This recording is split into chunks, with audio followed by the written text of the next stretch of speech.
Are we on the brink of a civil war? Have the battle lines already been drawn by those who have media influence? Are they manipulating us with how they edit or tell news stories, or by controlling social media and what they want you to see, or even more importantly, what they don't want you to see? I'm Drew Breezy, and I'd like to air out some dirty laundry. My thoughts about media bias and manipulation, and why you may no longer see eye to eye with some of the people you love and trust. He said, I pray for peace. He said, I pray for health. He said, I pray for freedom. He said, I pray for this little container of Cool Mint dental floss. I pray for all of this.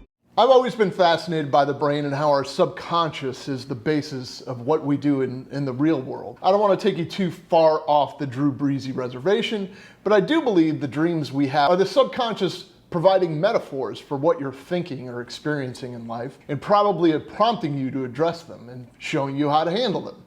For example, did you know that many people in the law enforcement profession have dreams or even nightmares about having to use their gun against some type of monster or nemesis, but the bullets just come trickling out, or the gun jams, or the trigger just turns to cement? It's your subconscious leveling off the fears of being unprepared in a metaphorical sense. It probably drives your subconscious to make you check your readiness while you're awake, and you may not even realize it. There are other brain-related concepts that have always captivated me, like subliminal messaging and priming. Priming can be described as how you process things after being subconsciously guided in a certain direction without you even knowing. Malcolm Gladwell explained priming in his book, Blink. It's the idea of planting a thought or a series of thoughts through a single word or even a group of words, and your reaction or the outcome of an event is affected by the words that your brain grouped together and processed. As a law enforcement example, I'll use a story about a young woman who calls 911 during an argument with her husband. There's obvious yelling in the background as she describes where she is and what's going on. Do you have any weapons in the house? The dispatcher asks as a matter of conscientiousness and sometimes a matter of protocol. Yes, the young wife answers.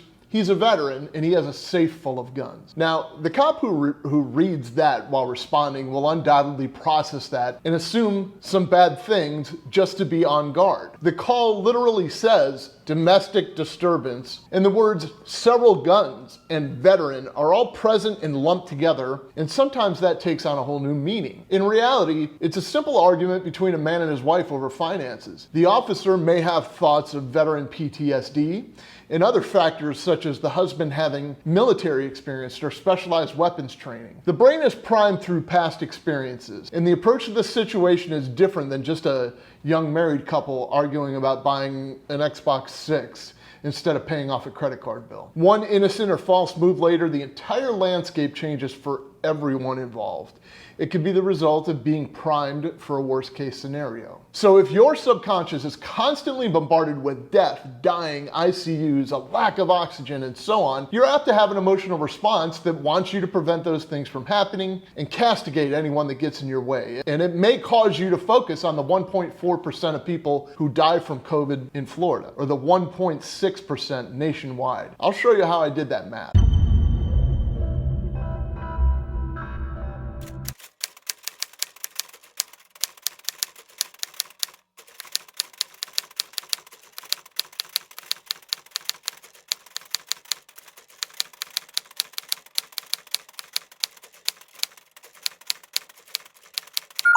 The statistics, by the way, don't account for age groups or comorbidities such as obesity, diabetes, and autoimmune disorders. The average Joe who gets COVID simply gets COVID. There are a few days of hating life and aches and pains, but scientifically and statistically speaking, using those Johns Hopkins numbers, for 98.4%, life literally goes on a week or two after recuperation. I'm a COVID survivor and I didn't even take acetaminophen except for 1 or 2 times when it got really nasty. I'm not saying that to brag. I'm giving you my dose of vaccine against the fear-based reporting that you're being fed. Death is a tragedy in any form, but COVID is far from a death sentence for most people on this earth. I'm normally not a fan of Bill Maher, but he has recently been pushing a more responsible and pragmatic approach to current events. Here's a story he shared about media bias. I have to cite a survey that was in the New York Times, which is a liberal paper, so they weren't looking for this answer. But They were talking about this. The question was, what do you think the chances are that you would have to go to the hospital if you got COVID? Mm-hmm. And Democrats thought that was way higher than Republicans. 41% of Democrats, and the answer is between 1% and 5%. Okay. 41% of Democrats thought it was over 50%. Another 28% thought it was 20 to 49%. So 70% of Democrats thought it was way, way, way higher than it really was. Liberal media has to take a little responsibility for that, for scaring the shit out of people. So I challenge you to ponder, what is the modern Civil War going to look like? They've already pitted Democrats versus Republicans. They only fact check one side of an opinion. If the misinformation involves anything that's anti-conservative, anti-Republican, anti-Trump, or anti-think for yourself for that matter, it won't be fact checked. And it probably won't be arbitrarily removed from any social media platform. They are constantly trying to divide white people and black or brown people, but with people finally finding their voices against racist ideology like critical race theory being forced on our future generations, I think that Washington and the mainstream media are having to work in overdrive to stretch every little story into a racist catastrophe. For example, MSNBC's Joy Reid is claiming that the Gabby Petito story is racist, since if Gabby was a black woman, Joy Reid wants you to believe that no one would care.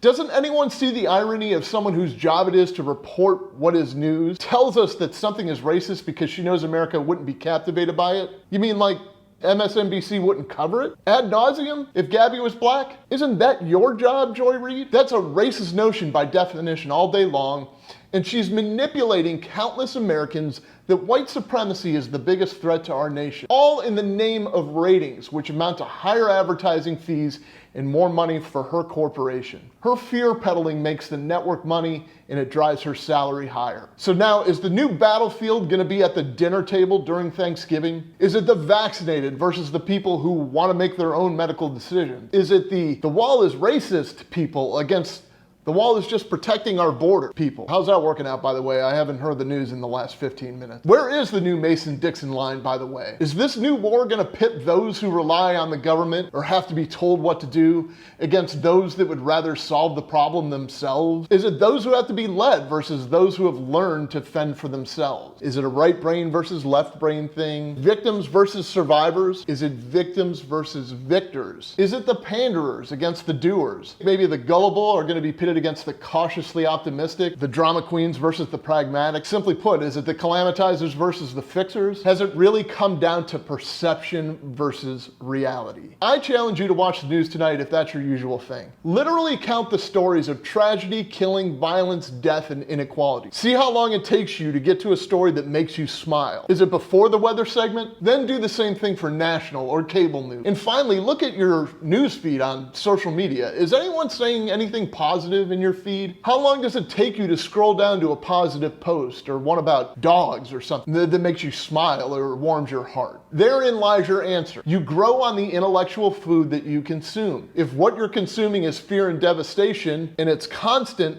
I can guarantee that you're projecting those attributes onto everybody else. I will leave you with some lyrics from Don Henley's rather perceptive hit song from 1982, Dirty Laundry. In it, he talks about the bubble-headed bleach blonde who comes on at 5. She can tell you about the plane crash with a gleam in her eye. It's interesting when people die. We need dirty laundry. Just as profound and relevant, the song actually opens with, I make my living off the evening news. Just give me something I can use. People love it when you lose. They need dirty laundry. It's time to pay attention, America. Maybe it's poetic justice that there must be a warning label on Tide Pods now because of past dangerous social media trends. How about we come together and use the detergent packets to clean the dirty laundry? I'm Drew Breezy, and I'm entitled to my opinion. So I guess the lesson here is, don't get caught up in this little container of cool mint dental floss. That's horrible. That's horrible. Drew Breezy here. I pray for all of us. So I guess the lesson here is, don't get caught up in this little container of cool mint dental floss. That's horrible. That's horrible. Drew Breezy here. I pray for all of us.